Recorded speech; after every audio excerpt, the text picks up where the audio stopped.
La resurrección nos libera de la esclavitud del pecado. Amén. Un tema, la verdad, interesante. Muchas veces hablamos de esclavitud, hablamos de pecado, hablamos de resurrección, pero posiblemente no profundizamos en lo que significa también en lo que es estar esclavizado por el pecado y la libertad que nos dio nuestro Señor Jesucristo.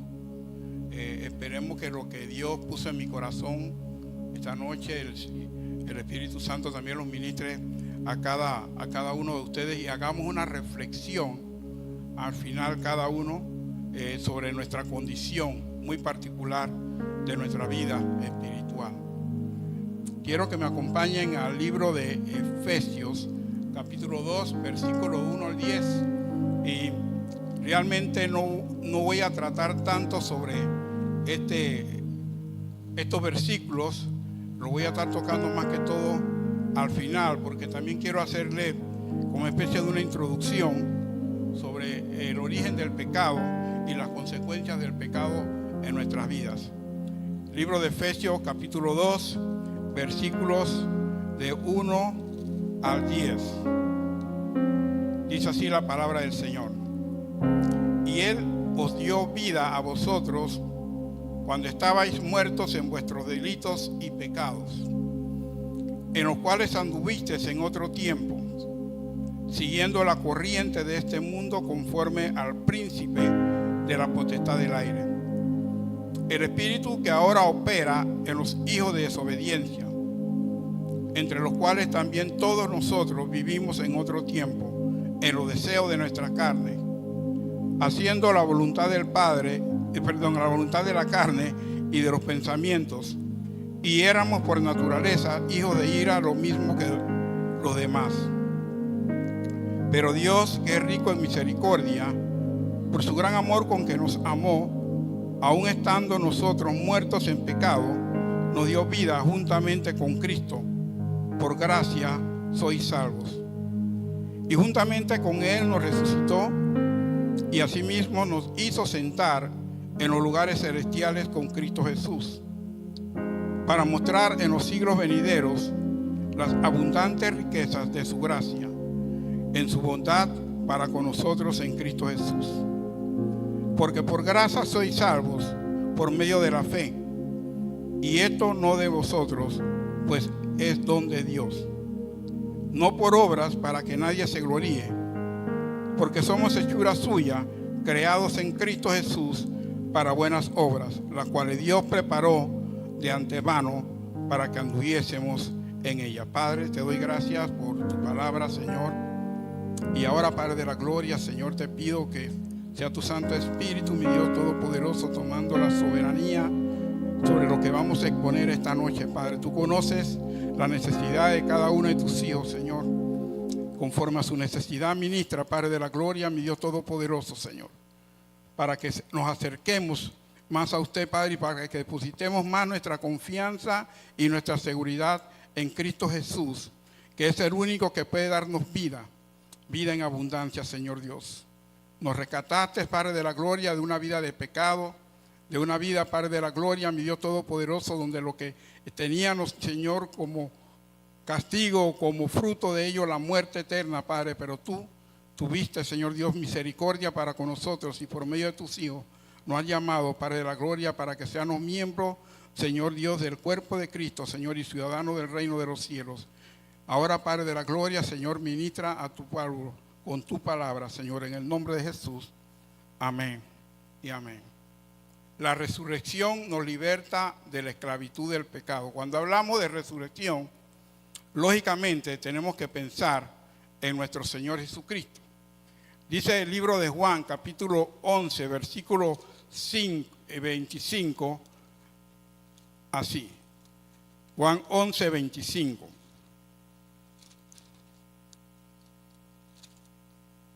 Dice,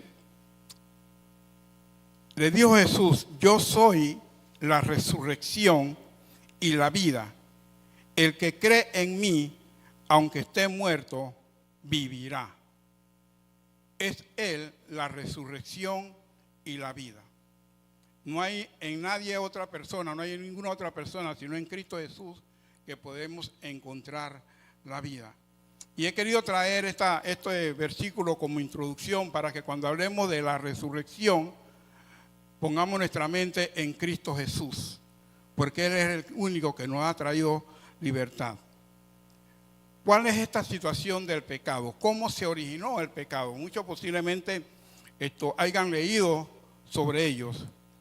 Y muchas veces pensamos que dependiendo del ambiente en que nos encontramos, nuestra vida puede ser más o menos pecaminosa, o la vida de los que están en el mundo pueden ser más o menos pecaminosa. Pero ¿qué nos dice la Escritura a la luz de lo que fue el inicio o el primer pecado que se cometió?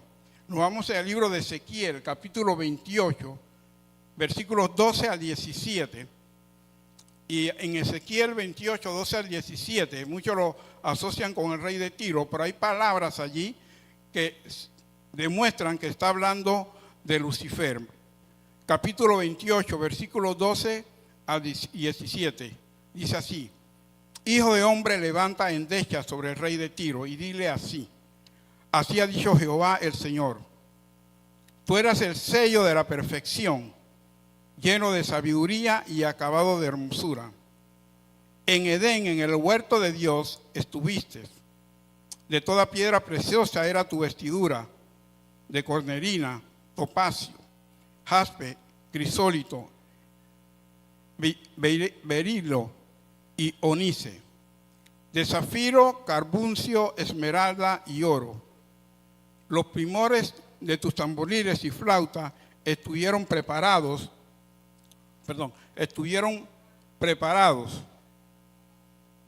en tu creación, el día de tu creación.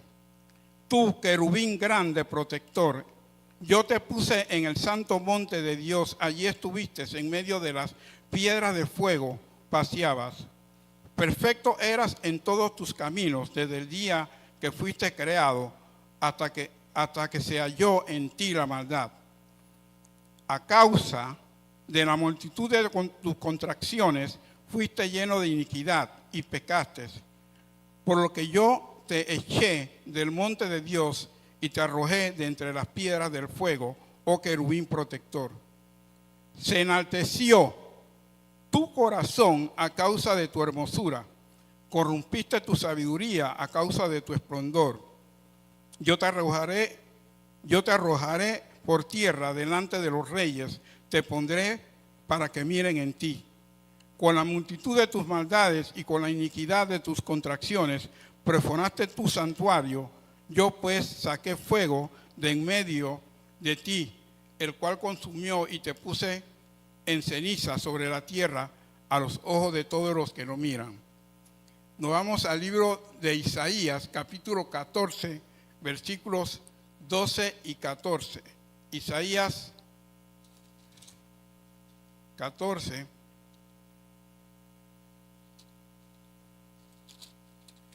versículos 12 y 14. ¿Cómo caíste del cielo, oh lucero, hijo de la mañana? Cortado fuiste por tierra, tú que debilitas a las naciones. Tú que decías en tu corazón, subiré al cielo en lo alto junto a las estrellas de Dios. Levantaré mi trono y en el monte del testimonio me sentaré a los lados del norte. Sobre las alturas de las nubes subiré y seré semejante al Altísimo. La palabra nos está hablando de la rebelión de Lucifer. Pero a lo que me refiero con esto, hermanos, el ambiente, el lugar donde se encontraban, era un ambiente de perfección en la creación. Todo era perfecto. No había nada de que lo pudiera llevar a cometer pecado. Pero dice que es por su propia hermosura, al verse tan hermoso, al verse tan bello, se llenó de cierto orgullo, de cierto ego, y pecó contra Dios, quiso ser igual a Dios. Y quiero que tengan este pensamiento, esta palabra, para todo lo que vamos a desarrollar más adelante. Sabemos que después de esta caída, el pecado en el hombre vino en el jardín del Edén. Y allí estaba Adán y estaba Eva. Pero dice que Lucifer podríamos decir, se manifestó a través de la serpiente, que era la más astuta de las mujeres. Pero ¿qué despertó en Eva? El deseo de rebelarse, el deseo de ir en contra de lo que Dios había establecido. Busquemos en el libro de Génesis, capítulo 3 y versículo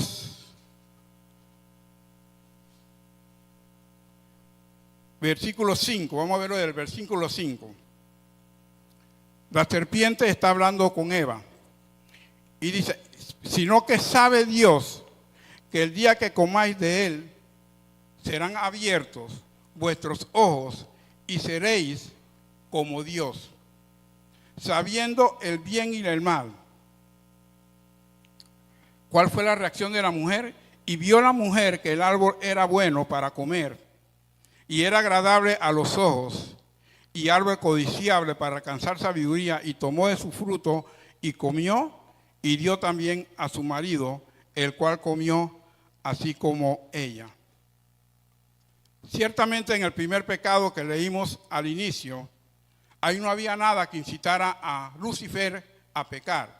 Lo contrario de lo que vemos en el jardín del Edén. Ya Eva sí es tentada a pecar por la serpiente, que Satanás había tomado el control de ella. Pero a lo que me refiero, a lo que quiero que veamos esto, ellos tuvieron en ese jardín del Edén por mucho tiempo antes de ser tentados. Y dice la palabra de Dios que todo Dios lo creó bueno en gran manera. No había nada imperfecto, no había maldad, no había nada que propiciara una caída del hombre. Pero ciertamente Lucifer estaba allí. ¿Y qué es lo que despierta en Eva el deseo de pecar o de desobedecer a Dios? Cuando le dice: sabe Dios que el día que usted coman de esos frutos, sus ojos serán abiertos y serán como Dios, y sabiendo el bien y el mal. Despertó en ella ese deseo, ese anhelo de ser como Dios, de no estar sometida a Dios, sino tomar sus propias decisiones. Eso fue lo que la llevó a ella a desobedecer al Señor. No es algo que estaba en el exterior, es algo que ya había dentro de ella, y Satanás supo cómo explotar esa avaricia, esa necesidad o ese deseo. Y en vista de ello vino el pecado a la humanidad. Satanás es muy astuto y conoce muy bien cuáles son nuestras debilidades. Así que en el jardín del Edén vino la caída del hombre.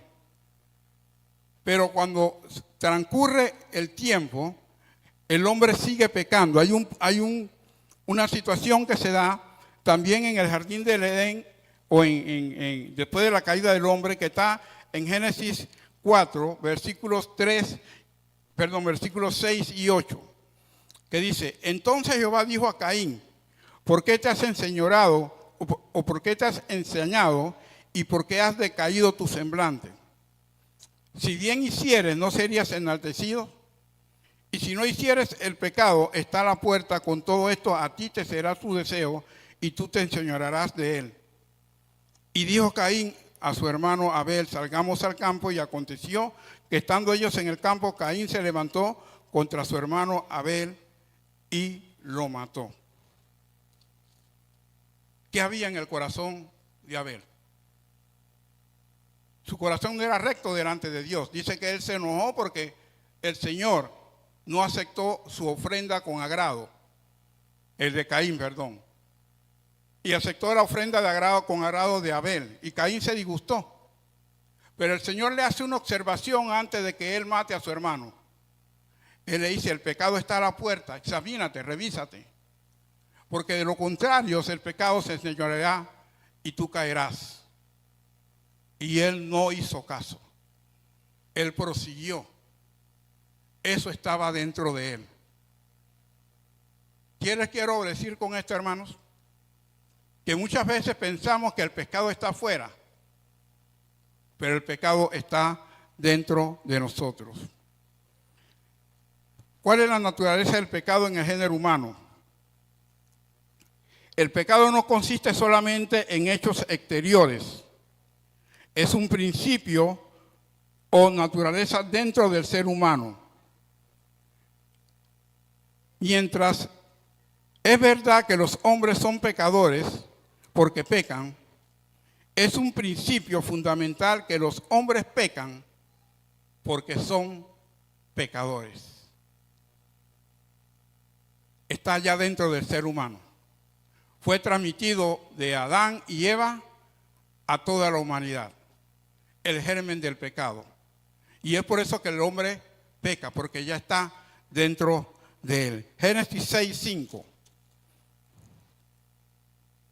Y vio Jehová que la maldad de los hombres era mucha en la tierra, y que todo designio de sus pensamientos del corazón de ellos era de continuo mal, de continuo solamente el mal.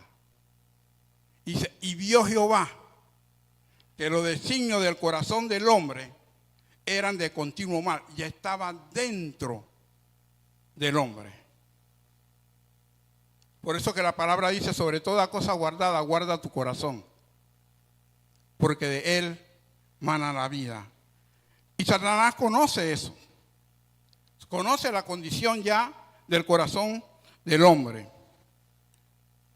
Vámonos a Mateo 7, 17 al 18.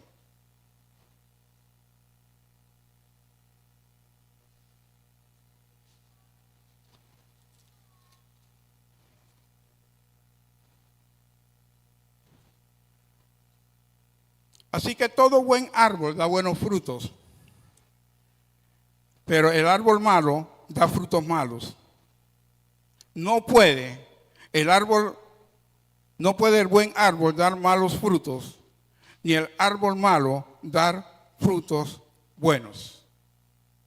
Está en el interior del ser humano. Ahora, diríamos, bueno, no hay solución. Sí, la solución está en Cristo Jesús. Pero tenemos que estar conscientes de nuestra condición. Por eso que Juan dice que el que dice que no tiene pecado, el tal es un mentiroso.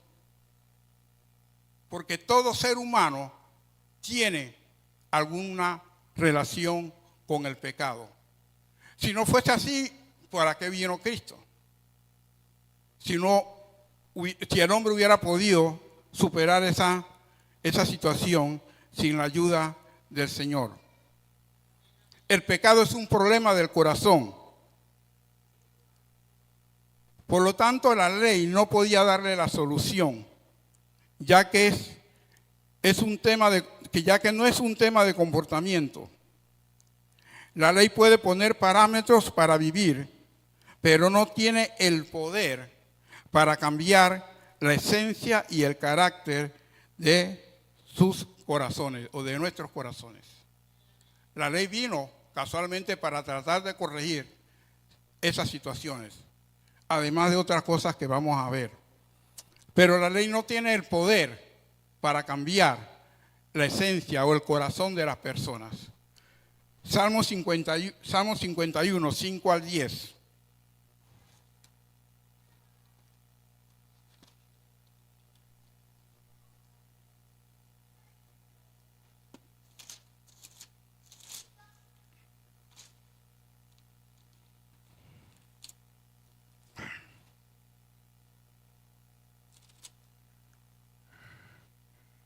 He aquí en maldad he sido formado, y en pecado me concibió mi madre. He aquí tú amas la verdad en lo íntimo, y en lo secreto me has hecho comprender sabiduría. Purifícame con hisopo y seré limpio. Lávame y seré más blanco que la nieve. Hazme oír gozo y alegría, y se recrearán los huesos que has abatido. Esconde tu rostro de mis pecados y borra todas mis maldades. Crea en mí, oh Dios, un corazón limpio y renueva un espíritu recto dentro de mí. el salmista reconoce que su condición como ser humano es de pecador y que necesita de la limpieza del Dios Todopoderoso. Pero dice, crea en mí un corazón recto. Reconoce que el problema realmente está en el corazón. No es algo exterior, es algo ya interno que necesita ser arreglada esa situación. Por eso que dice, crea en mí, oh Dios, un corazón limpio, un corazón recto. ¿Cuántas veces nosotros hemos orado para que Dios crea en nosotros un corazón limpio, recto, que lo adore a Él? Proverbios 29.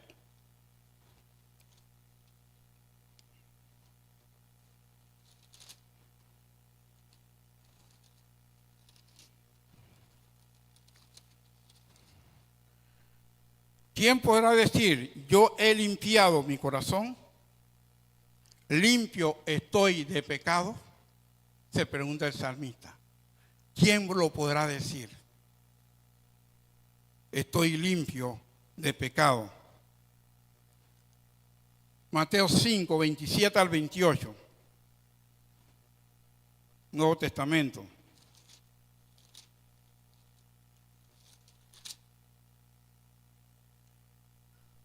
Oíste que fue dicho, no cometerás adulterio, pero yo digo que cualquiera que mira a una mujer para codiciarla, ya adulteró con ella en su corazón. Por tanto, si tu ojo hasta el 28, perdón. Dice la palabra de Dios, la ley dice, no cometerás adulterio.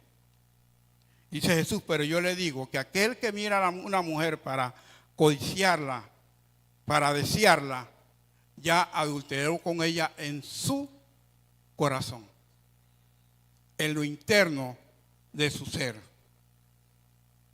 El pecado es un problema del corazón. Marcos 7, 20 al 23.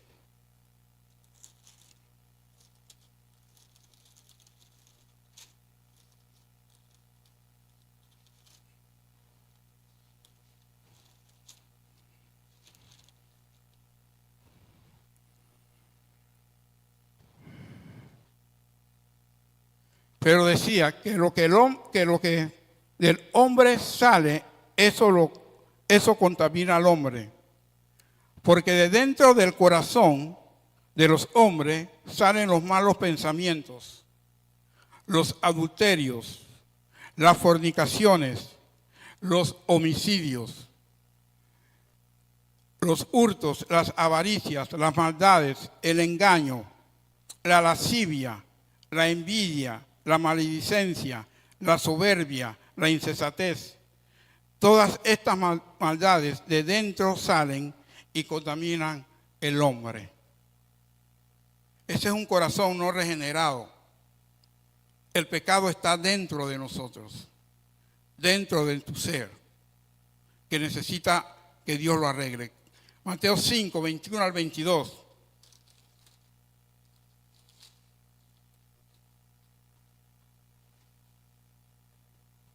Oíste que fue dicho a los antiguos, no matarás, y cualquiera que matare será culpable de juicio. Pero yo os digo, cualquiera que se enoje contra su hermano será culpable de juicio, y cualquiera que diga necio a su hermano será culpable ante el concilio, y cualquiera que le diga fatuo quedará expuesto al infierno de fuego. Estas palabras fatuos y esta palabra necio significan mente cerrada y una persona indigna.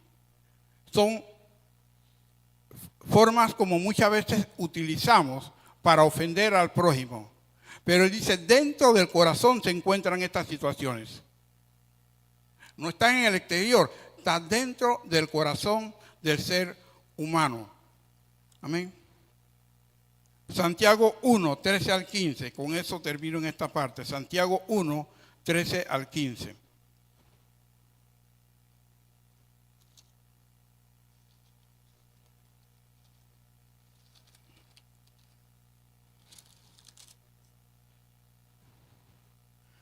Cuando alguno es tentado, no diga que es tentado de parte de Dios, porque Dios no puede ser tentado por el mal, ni él tienta a nadie.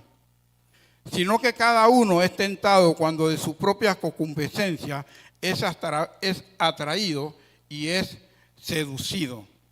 Entonces la concupiscencia, después de haber concebido, da a luz el pecado.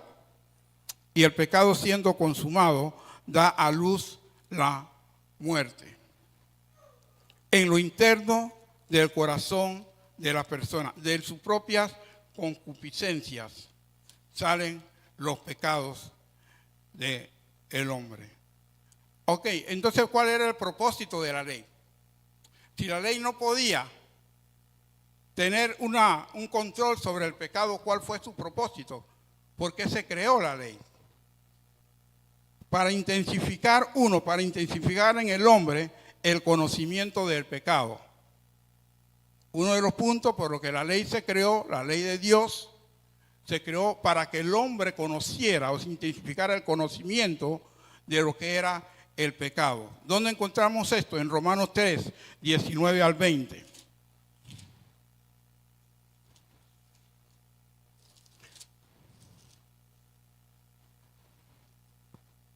Pero sabemos que todo lo que la ley dice, lo dice a los que están bajo la ley, para que toda boca se cierre y todo el mundo quede bajo el juicio de Dios.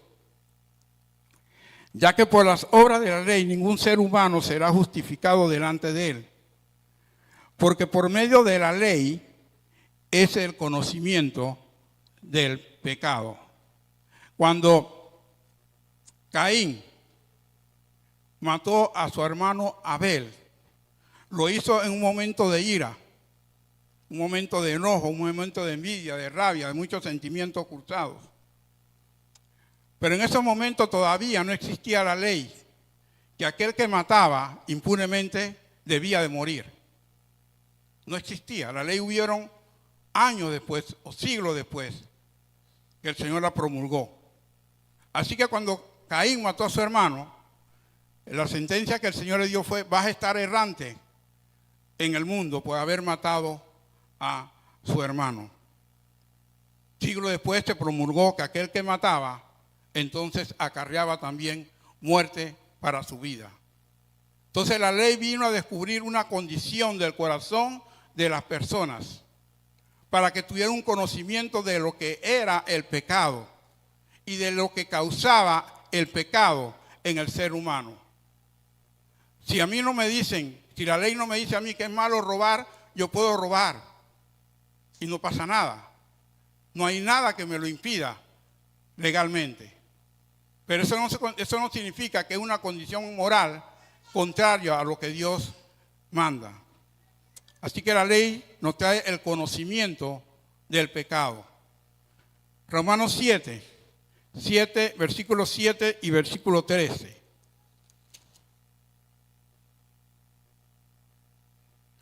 ¿Qué diremos pues? Y toco estos temas, hermanos, porque a veces interpretamos o decimos cosas que posiblemente no es el espíritu correcto. Dice, ¿qué diremos pues? ¿La ley es pecado? En ninguna manera, porque yo no conocía el pecado sino por la ley. Si la ley nos dijera, no codiciarás, yo no conocía el pecado sino por la ley, porque tampoco conociera la codicia si la ley no dijera, no codiciarás. Más en versículo 7, ahora nos vamos al versículo número 13. Luego, lo que es bueno vino a ser muerte para mí, en ninguna manera, sino que el pecado, para mostrarse pecado, produjo en mí la muerte por medio de lo que es bueno. Está hablando, la ley es buena. A fin de que por el mandamiento el pecado llegase a ser sobremanera pecaminoso. ¿Qué es lo que está diciendo Pablo? Yo no hubiera conocido de que codiciar es malo si la ley no dice que no codiciarás. Pero para saber que eso no agrada delante de Dios, Dios lo puso en la ley, no codiciarás. Así que ahora que yo conozco que el codiciar es pecaminoso, encuentro que este mandamiento a mí me lleva a la muerte, porque estaba haciendo algo que la ley dice que no debo de hacer. Amén. La ley nos lleva al conocimiento del pecado, para que nosotros tomemos las medidas correctivas sobre ellos. Ah, no, que estamos bajo la gracia. Sí, pero ahora vamos a ver que Dios es santo. La ley fue dada, vamos a ver otro pasaje, Juan 8, del 1 al 11.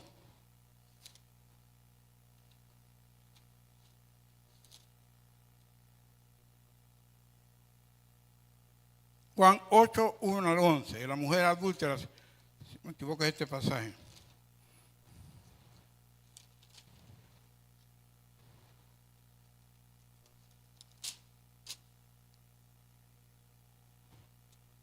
Y Jesús fue al monte de los Olivos, y por la mañana volvió al templo, y todo el pueblo vino a él, y sentándose, y él sentado, él les enseñaba. Entonces los escribas y los fariseos le trajeron una mujer sorprendida en adulterio, y poniéndola en medio le dijeron: Maestro, esta mujer ha sido sorprendida en el acto mismo de adulterio.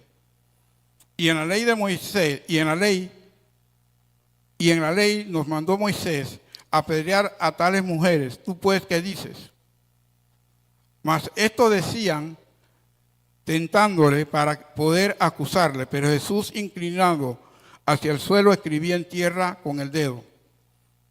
Y como insistían en preguntarle, enderezó y les dijo: el que de vosotros esté sin pecado, sea el primero en arrojar la piedra contra ella. Inclinándose de nuevo hacia el suelo, siguió escribiendo en tierra, pero ellos, al oír esto, acusados por su conciencia, salían uno a uno, comenzando del más viejo hasta los postreros, y que solo Jesús y la mujer que estaban en medio, quedaron ellos solos. Interesándose Jesús y no viendo a nadie sino a la mujer, le dijo: Mujer, ¿dónde están los que te acusan? ¿Ninguno te condenó? Ella dijo: Ninguno, Señor. Entonces Jesús le dijo: Ni yo te condeno. Vete y no peques más. Ciertamente en la ley de Moisés, que está en Levítico 20:10, hablan sobre esta situación de a la mujer o al hombre que se le encuentra en el acto de adulterio. En el 20:10 dice: si un hombre cometiere adulterio con la mujer de su prójimo, el adúltero y la adúltera indefectiblemente serán muertos. Eso es lo que la ley manifestaba sobre esta situación. Pero ahí ocurrió algo. Él hablaba de que ambos tenían que morir, el hombre y la mujer. Pero esto solamente llevan a la mujer delante de Jesús.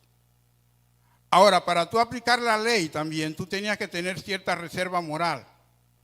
Por eso que Jesús le pregunta al que está el que está libre de pecado, que sea el primero en tirar la primera piedra. Y habla que la conciencia, lo que había en su corazón, no era recto delante de Dios.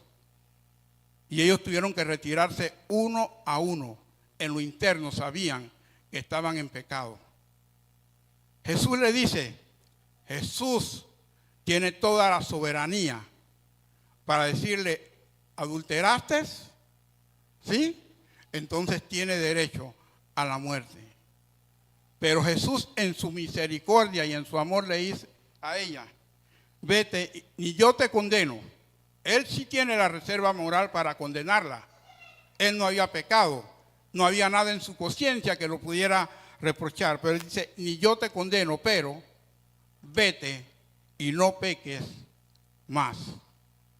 La misericordia de Dios puede cambiar el corazón de lo que la ley no puede hacer. Pero la ley te lleva al conocimiento del pecado. La ley fue dada para revelar la santidad de Dios. Y esto es importante. Porque si no conocemos el carácter de Dios expresado en su palabra, podemos pecar en contra de la santidad de Dios. ¿Sí? ¿Qué dice Romanos 7:12?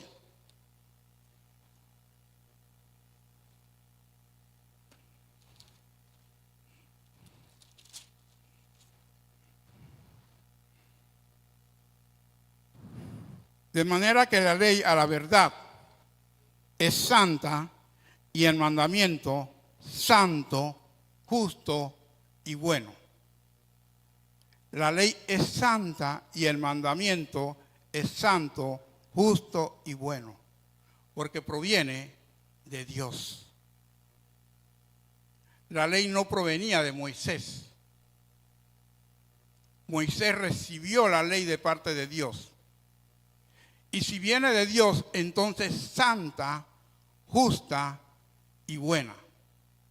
De que te lleva a revelar el pecado que hay en ti. Que la ley no puede solucionar el problema de tu pecado, cierto. Pero la ley revela también lo que es la santidad de Dios. Lo que aprueba y lo que no aprueba. Así que no podemos de ninguna manera desechar totalmente la ley. Lo que no podemos pensar es que la ley nos pueda salvar, porque jamás. Es solamente por medio de nuestro Señor Jesucristo. Y eso lo vamos a ver.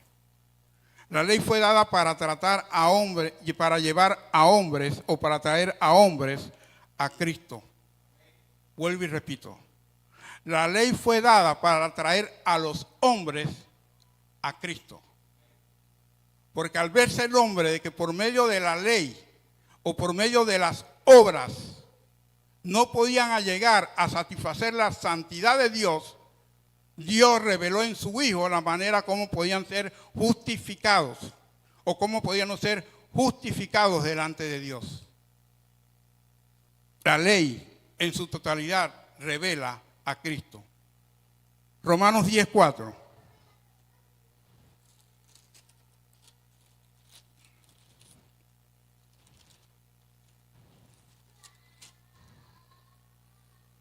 Porque el fin de la ley, vuelvo y repito, porque el fin de la ley es Cristo, para justicia a todo el que cree en Él.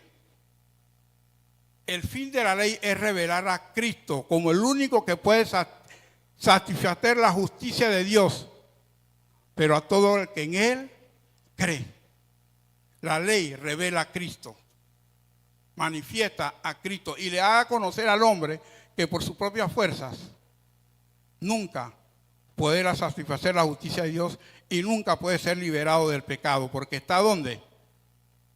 Dentro del hombre. Gálatas 3:24.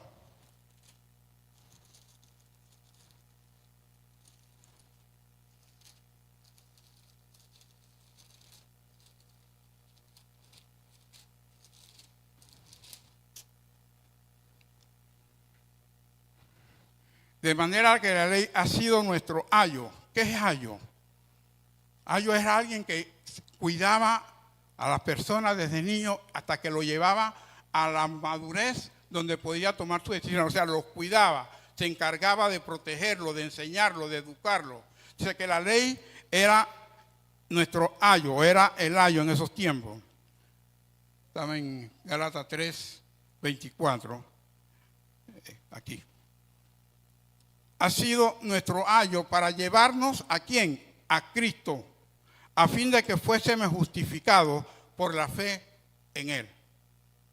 La ley nos llevó hacia Cristo. Si Dios no hubiese mandado su ley, nos hubiera revelado también nuestro Señor Jesucristo. Nos llevó a Cristo, al conocimiento de la necesidad que tenemos de Cristo. Y es por eso que los judíos no lo han podido todavía asimilar. Porque no lo ven reflejado en Cristo Jesús. Pero la ley es clara. Gálatas 3:13. Dice, Cristo nos redimió de la maldición de la ley, hecho por nosotros maldición, porque está escrito, maldito todo el que es colgado en un madero. Cristo nos redimió de la maldición de la ley. ¿Por qué nos redimió de la maldición de la ley? Por lo que ya habíamos mencionado, porque nadie puede o cumplir totalmente con la ley. Porque con la violación de uno de sus mandamientos ya se ha violado toda la ley. Ahora Cristo se hizo maldición porque tomó toda esa culpa, todo el pecado y fue sobre él. Así como el pecado entró por el primer Adán, la salvación entra por el segundo Adán. Él asimiló o él recibió todos nuestros pecados para que nosotros fuéramos redimidos de la maldición del pecado, que es la muerte. Por eso que él tuvo que ir a la cruz y morir por nuestros pecados. Pero la ley nos revela a Cristo. Romanos 7:4.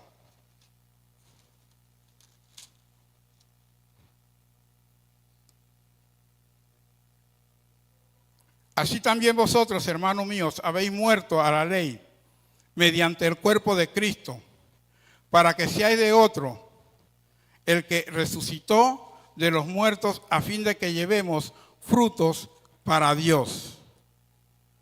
¿Y? La ley nos llevó a Cristo Jesús para que lo recibiésemos como la única vía para nuestra salvación y liberarnos de la condición o de la maldición del pecado. Cristo murió por nosotros, se hizo maldición. Y después de allí ya no hay más sacrificios. Los sacrificios cesaron, porque con eso solo el sacrificio se satisfació la justicia de Dios. Y era el único que podía cumplir con ello. Algunos efectos del pecado. ¿Qué es el pecado? Eva, cuando fue confrontada con nuestro Señor, fue confrontada con Dios, ¿qué fue lo que Eva dijo? ¿Qué dijo? La serpiente me engañó. Me engañó. El pecado es engañoso y enceguece. Te muestra las cosas muy hermosas, no te deja ver la realidad de tu vida interior para que tú sigas cayendo más y más y más profundo en el pecado. Veamos qué dice Hebreos 3, 12 al 13.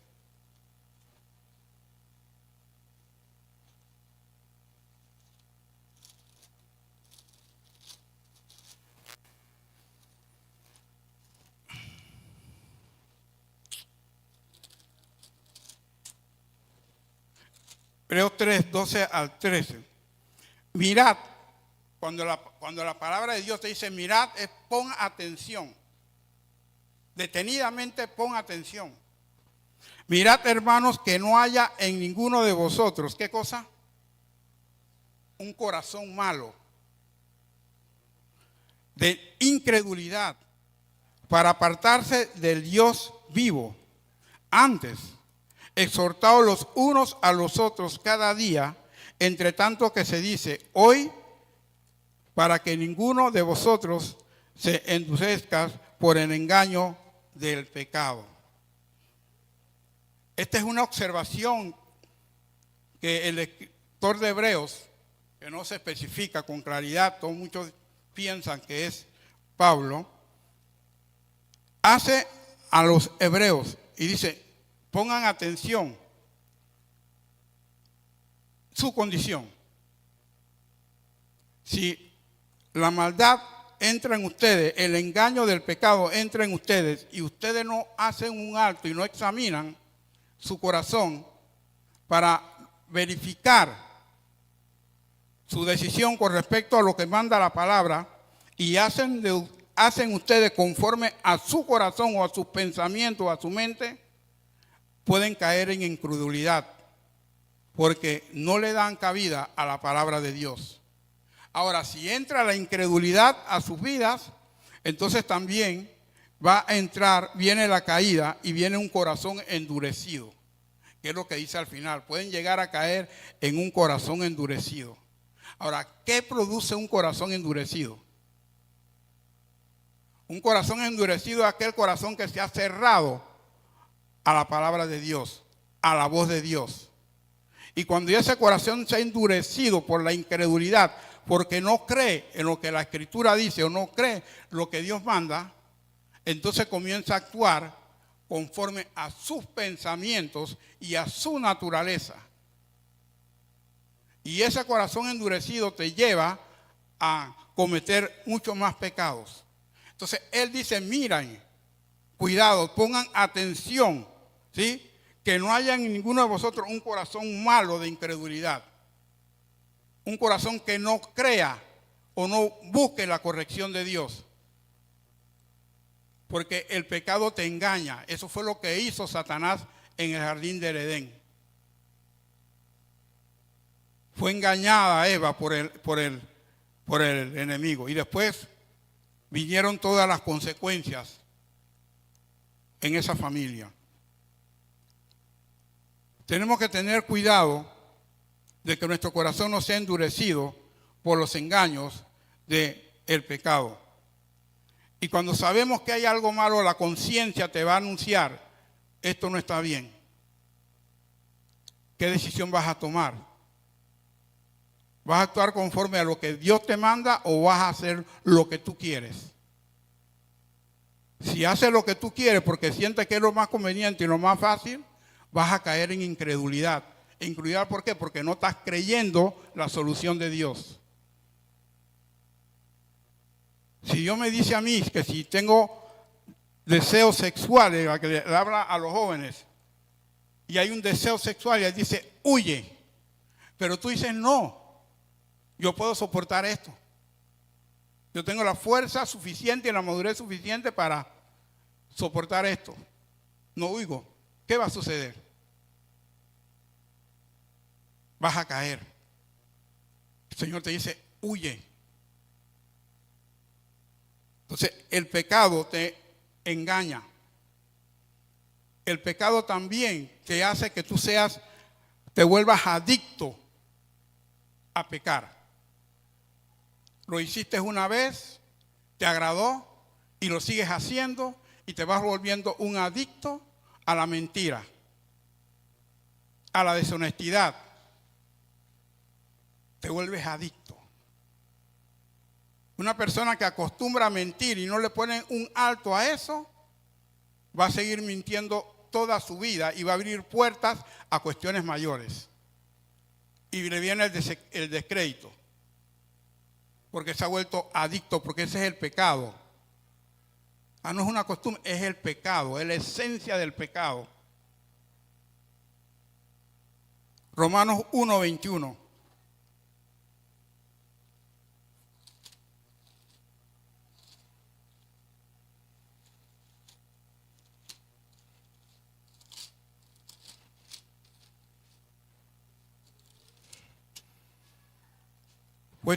Pues habiendo conocido a Dios, no le glorificaron a Dios, ni le dieron gracias, sino que se envanecieron en sus razonamientos y en su necio corazón, y su necio corazón fue entenebrecido. Su necio corazón fue entenebrecido, que no reconocieron a Dios como a Dios. Su incredulidad, cerraron la puerta a Dios. Y nosotros seguimos leyendo hacia abajo y vemos la galería, ¿sí?, de inmoralidades que continúan hacia abajo. Dice, y cambiaron la gloria de Dios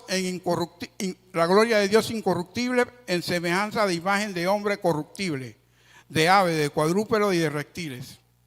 Por lo cual también Dios los entregó a la inmundicia en la concupiscencia de sus corazones. Los deseos que habían en sus corazones no fueron frenados, no fueron refrenados. ¿Por qué? Porque no reconocieron a Dios como a Dios. Porque actuaron conforme a sus pensamientos, pensando que sus decisiones eran mejor que las de Dios, ya que cambiaron la verdad de Dios por la mentira, honrando y dando culto a las criaturas antes que el Creador, el cual es bendito en los siglos. Amén. Por esto Dios los entregó a pasiones vergonzosas, pues aún sus mujeres cambiaron el uso natural por el que es contra naturaleza. Y de igual modo también los hombres, dejando en el uso natural de la mujer, se encendieron en su lascivia unos con otros, cometiendo hechos vergonzosos, hombres con hombres, y recibiendo en sí mismo la retribución debida a su extravío. ¿Les es común eso? ¿Les suena eso familiar en estos tiempos?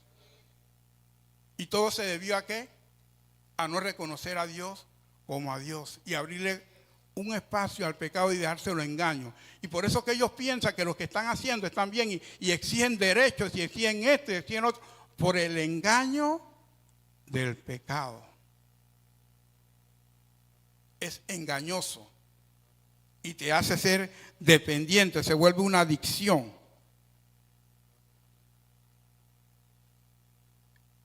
Génesis 6:5, y ese pasaje creo que lo vimos en antes, dice: y vio Jehová que la maldad de los hombres era mucha en la tierra, y que todo designio de los pensamientos del corazón de ellos era de continuo solamente el mal. Ya se habían vuelto adictos a la maldad. Su manera de pensar era de continuo mal. Solamente meditaban en cómo hacer daño, en cómo causar maldad. Es el engaño del pecado. Nos engaña, nos hace ver que todo está bien cuando no es así.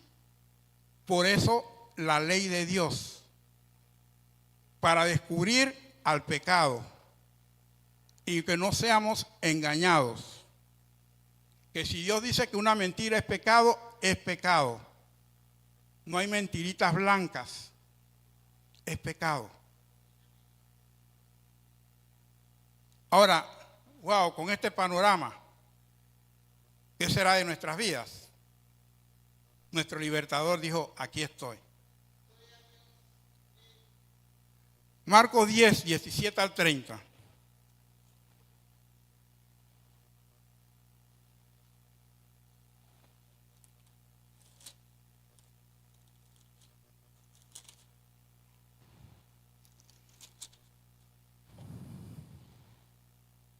Al salir él para seguir su camino, vino uno corriendo e hincando la rodilla delante de él, le preguntó: Maestro bueno, ¿qué haré para heredar la vida eterna? Jesús le dijo: ¿por qué me llamas bueno? Ninguno hay bueno, sino solo uno, Dios. Cuando leemos esto no podemos pensar que Jesús decía que él no era bueno. Él lo que está diciendo es que ningún ser humano es bueno. Ninguno estamos calificados para ganarnos el reino de los cielos. Ninguno. Los mandamientos, ¿sabes? Le pregunta al joven. No adulteres, no mates, le está citando la ley. No digas falso testimonio, no defraudes, honra a tu padre y a tu madre. Él entonces respondiendo le dijo: Maestro, todo esto lo he guardado desde mi juventud. Guardó los mandamientos, la ley, era irreprensible, como dice Saulo que él era. Entonces Jesús, mirándole, le amó y le dijo, por esa condición, lo amó: una cosa te falta, anda, vende todo lo que tienes y dalo a los pobres, y tendrás tesoro en el cielo, y ven y sígueme tomando tu cruz. Pero él, afligido por esta palabra, se fue triste porque tenía muchas posesiones. Era esclavo de las posesiones. Entonces Jesús, mirando alrededor, dijo a sus discípulos: cuán difícilmente entrará en el reino de Dios los que tienen riquezas. Los discípulos se asombraron de sus palabras, pero Jesús respondiendo volvió a decirle: hijos, cuán difícil es entrar en el reino de Dios a los que confían en las riquezas. Y él aclaró ahí, a los que confían en la riqueza, porque podemos tener riquezas, pero no confiar en ella y sí confiar en Jesús. Más fácil es pasar un camello por el ojo de una aguja que entrar un rico en el reino de Dios. Ellos se asombraron aún más diciendo entre sí, ¿quién pues podrá ser salvo? Entonces Jesús mirándole dijo, para los hombres es imposible, mas para Dios no, porque todas las cosas son posibles para Dios. Él dice, a los hombres, muy difícil que puedan entrar al reino de los cielos por su propia condición o por su moralidad o por lo que quieran ver. Pero lo que es difícil para los hombres no es para Dios. Dios tiene la respuesta a ello y es Cristo Jesús, nuestro Señor y Salvador. Él dice, entonces Pedro comenzó a decirle, he aquí nosotros les hemos dejado todo y te hemos seguido. Respondió Jesús y dijo, de cierto os digo que no hay ninguno que haya dejado casa o hermanos o hermanas o padre o madre o mujer o hijos o tierra por causa de mí y del evangelio que no reciba 100 veces más. Ahora en este tiempo, casas, hermanos, hermanas, madres, hijos y tierra, con persecuciones y en el siglo venidero la vida eterna. Para los hombres es imposible por su condición. No hay nada que podamos hacer para ser libre de la condenación o de la esclavitud del pecado, que es la muerte. Cuando hablamos de la esclavitud del pecado tenemos que hablar de la muerte, ¿sí? De la muerte eterna, porque a eso es lo que nos lleva el pecado. Pero dice Jesús, para Dios, eso no es imposible. Y sabemos cuál es la solución. Segunda de Corintios 8:9.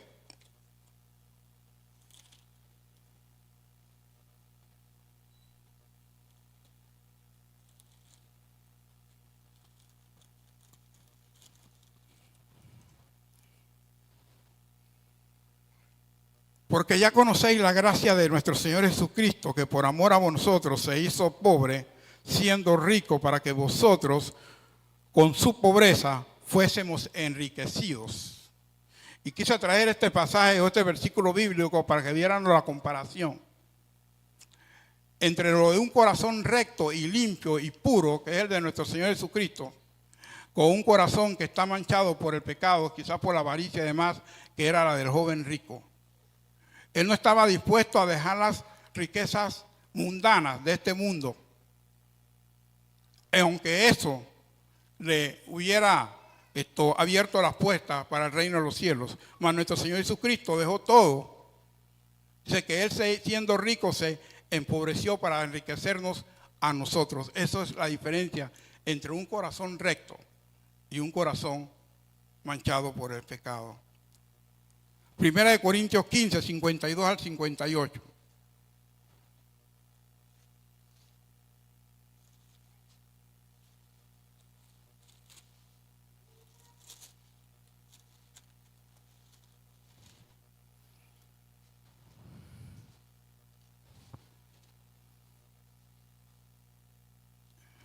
Primera de Corintios 15, sí, 52, 58. En un momento, en un abrir y cerrar de ojos, a la final trompeta, porque se tocará la trompeta y los muertos serán resucitados, incorruptibles, y nosotros seremos transformados. Porque es necesario que esto corruptible se vista en incorrupción y esto mortal se vista en inmortalidad. Y cuando esto corruptible se haya vestido de incorrupción y esto mortal se haya vestido de inmortalidad, entonces se cumplirá la palabra que está escrita: sórbida es la muerte en victoria. ¿Dónde está, oh muerte, tu aguijón? ¿Dónde, oh sepulcro, tu victoria? Ya que el aguijón de la muerte es el pecado y el poder del pecado la ley, mas gracias sean dadas a Dios que nos da la victoria por medio de nuestro Señor Jesucristo. Así que, hermanos míos, amados, estar firmes y constantes, creciendo en la obra del Señor, siempre sabiendo que vuestro trabajo en el Señor no es vano. Nos dice la palabra que al final, trompeta, cuando ya todo haya terminado, nuestros cuerpos corruptibles se vestirán en incorrupción y nuestros cuerpos mortales serán inmortales.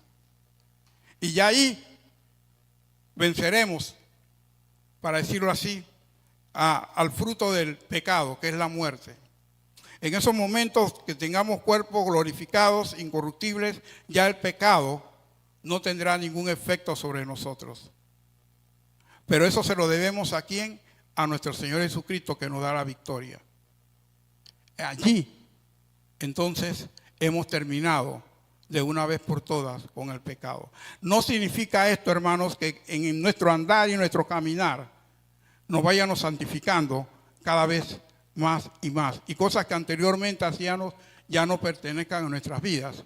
Pero sí todavía hay ciertas cosas en nuestra vida, conforme lo dice el libro de Primera de Juan, que nadie puede decir que no tiene pecado, porque si alguien dice que no tiene pecado, el tal es un mentiroso. Porque el único recto, y lo dijo Jesús, el único bueno es Dios. El único. No hay ninguno más. Todos podemos tener alguna situación que tenemos que corregir. Eso se llama santificación. Eso se va dando en el transcurso de nuestro diario peregrinar en esta tierra. El tema es de que si nosotros no dejamos que nuestro Señor Jesucristo trabaje en nuestras vidas, esa santificación tampoco se da.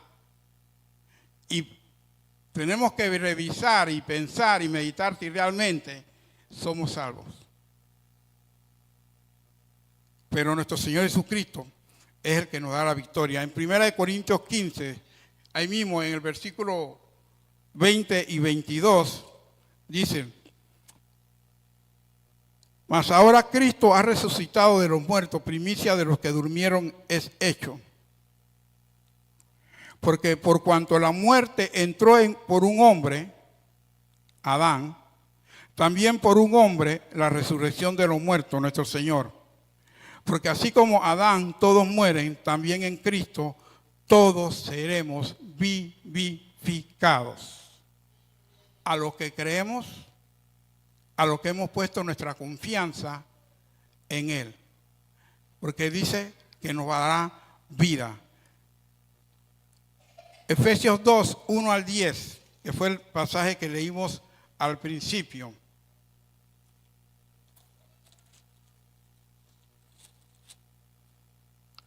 Y Él nos dio vida a nosotros, a vosotros, cuando estabas muertos en vuestros delitos y pecados, en los cuales anduvisteis en otro tiempo, siguiendo la corriente de este mundo, conforme al príncipe de la potestad del aire, el espíritu que ahora opera en los hijos de desobediencia, entre los cuales también todos nosotros vivimos en otro tiempo, en los deseos de nuestra carne, haciendo la voluntad de la carne y de los pensamientos, y éramos por naturaleza hijos de ira, lo mismo que los demás. Voy a hacer un alto ahí. ¿Cuántos de nosotros actuamos conforme a nuestros pensamientos?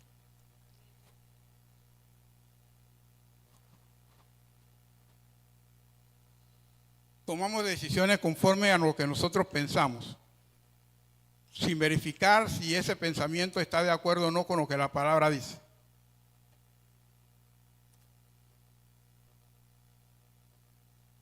Dice que esa es la condición de las personas que están en el mundo y de las que teníamos antes de conocer a Cristo, que actuábamos conforme a nuestros pensamientos, a lo que nosotros creíamos que estaba correcto, pero como ya la naturaleza del pecado está en nosotros, esos pensamientos pueden ser pecaminosos. Y es por eso entonces que está la palabra y la ley. Para que nuestros pensamientos, dice la palabra, para que llevemos la mente de Cristo. ¿Y cómo es la mente de Cristo? ¿Cómo podemos tener la mente de Cristo? ¿De qué manera podemos tener la mente de Cristo?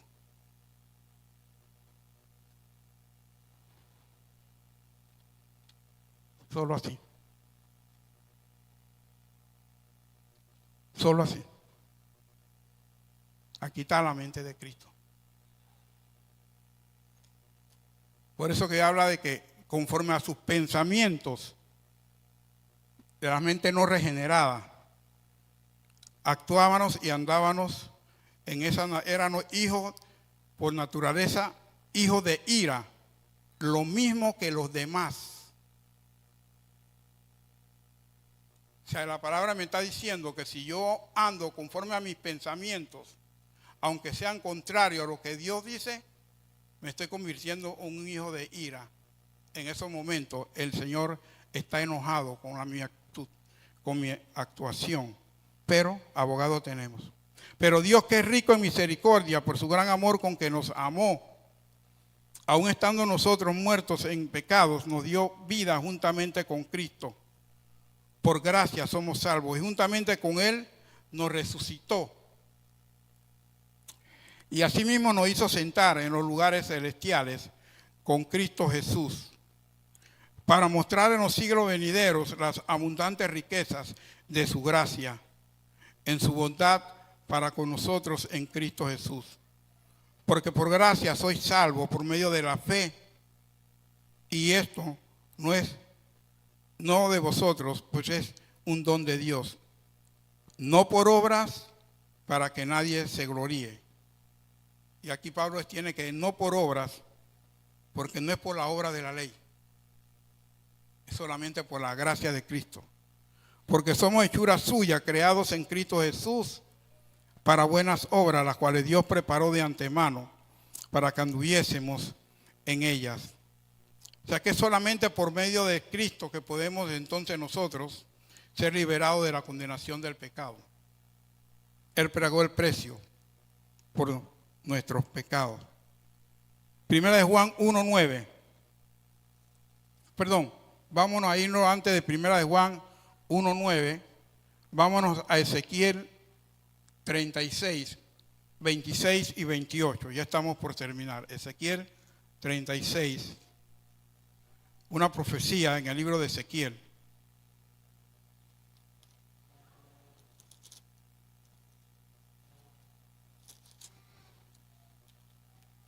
(36, 26 al 28). Dice así: os daré corazón nuevo y pondré espíritu nuevo dentro de vosotros. Y quitaré de vuestra carne el corazón de piedra, y os daré corazón de carne.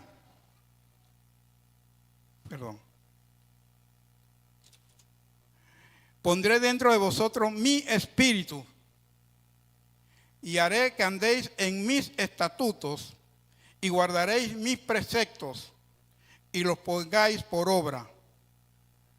Habitaréis en la tierra que di a vuestros padres. Vamos a irnos ahora a Mateo 18, 21 y 22, para ver el paralelo con lo que acabamos de leer. Mateo 18, 21, 22. Dice que cambiará nuestro corazón de piedra por un corazón de carne. Mateo, ay Dios mío. Mateo 18.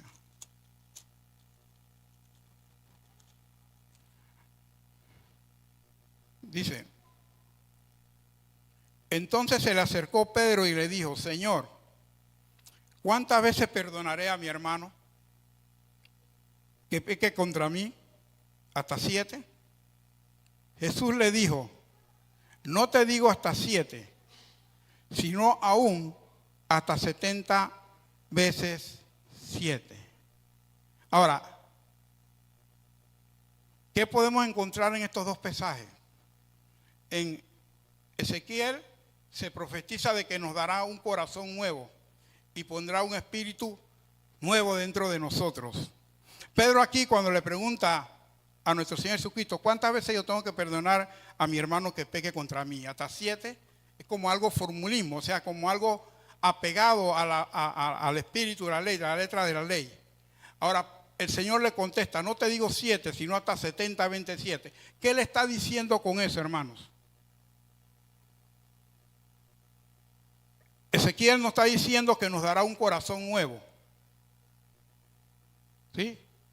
Un corazón de carne, o sea, que tenga amor por las almas. Que no es un corazón de piedra, rígido por la ley, como Pedro quería decir. Jesús le está diciendo a Pedro, tú tienes que estar siempre dispuesto a perdonar y amar. Ese es un corazón recto, un corazón de carne. Eso es lo que Dios está mencionando con esto. Ok, si mi hermano peca contra mí 7 veces lo perdono y la 8ª vez no lo perdono, le meto un trompón.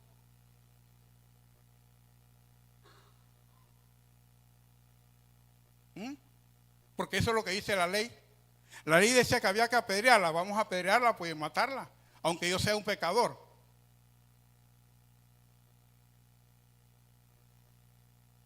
Jesús vino a trabajar con nuestro corazón. Porque eso es lo que Dios ve a lo interno de nosotros.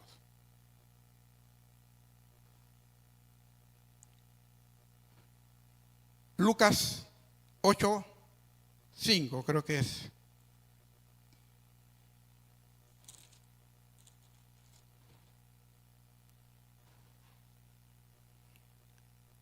El sembrador salió a sembrar su semilla y mientras sembraba una parte cayó junto al camino y fue 15, para ver, sí, es el 15, perdón. Tiene que ver también con la parábola del sembrador. Mas la que cayó en buena tierra, estos son los de corazón, ¿cómo? Bueno, y recto, retienen la palabra oída y dan fruto con perseverancia.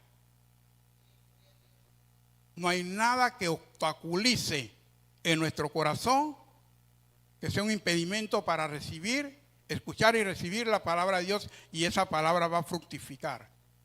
Pero si en nosotros hay enojo, hay ira, hay maledicencia y hay cualquier otra cantidad de cosas negativas, esa palabra no va a fructificar en nuestras vidas, no va a traer vida.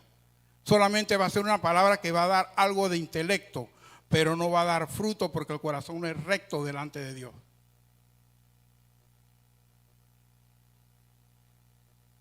¿Y cómo nos vamos a librar entonces de la condenación del pecado? Él dice, le daré un corazón nuevo y un espíritu nuevo, no un corazón de piedra. Que la ley fue escrita en piedra. El Señor ahora quiere escribir la ley en nuestros corazones. Para terminar, 1 Juan 1:9.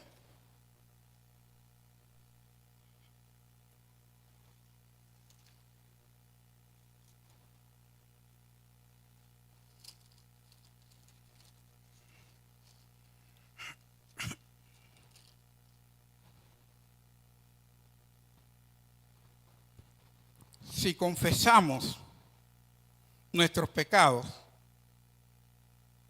Él es fiel y justo para perdonar nuestros pecados y limpiarnos de toda maldad. Si confesamos nuestros pecados, Él nos perdona. Ahora, si yo no reconozco que he pecado, no lo voy a confesar, pero he pecado y Él no me puede perdonar.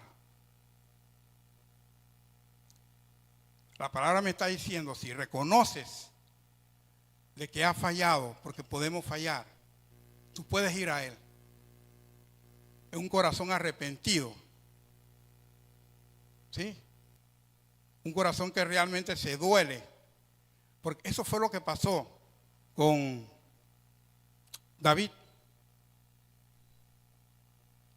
Él tuvo que confesar que había pecado contra Dios. Y Dios trajo sanación a su corazón, aunque las consecuencias estaban allí. Pero él confesó: contra ti solo he pecado, te he fallado. Entonces, ¿cómo podemos liberarnos de la esclavitud del pecado?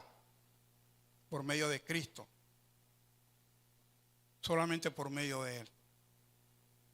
La ley te lleva al conocimiento del pecado para que tú vayas y te arrodilles y: Señor, he pecado contra ti.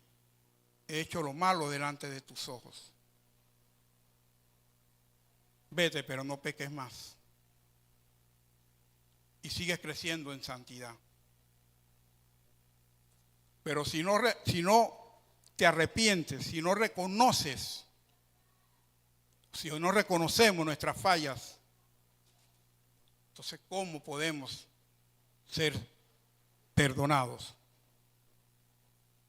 Por eso que habla de que la resurrección, que es Cristo Jesús, rompió con la esclavitud del pecado, algo que la ley no podía hacer. Con la ley teníamos que ir una vez al año y llevar tu ofrenda por los pecados del año. Y comenzaba nuevamente la cuenta. Pero ahora tenemos entrada al trono de la gracia para pedirle perdón al Señor, y ya Él cumplió con el pago por nuestros pecados, que fue la muerte en la cruz del Calvario. Jesús es el único que cambia los corazones de los que permanecen en Él. Él puede cambiar nuestros corazones, quitarnos ese corazón de piedra por un corazón de carne. ¿Y cómo lo va a hacer? Luego nuestros pastores estuvieron tocando el tema en estos días atrás, teniendo esa comunión continua con Él. Mientras que más comunión tenemos con Él, mientras más nos relacionamos con Él, más va a ir cambiando en nosotros aquellas obras muertas que todavía hay. A la iglesia del primer siglo le decían de que, a Pedro y a Juan específicamente, de que eran discípulos de Cristo porque se parecían a Cristo. ¿Pero por qué? Porque tenían comunión con Él de continuo. Juan y Santiago en un momento dijeron: Señor, ¿quiere que oremos para que caiga fuego del cielo sobre esta gente? ¿Y cómo fue Juan y Santiago al final? A Juan se le llama que era el apóstol del amor.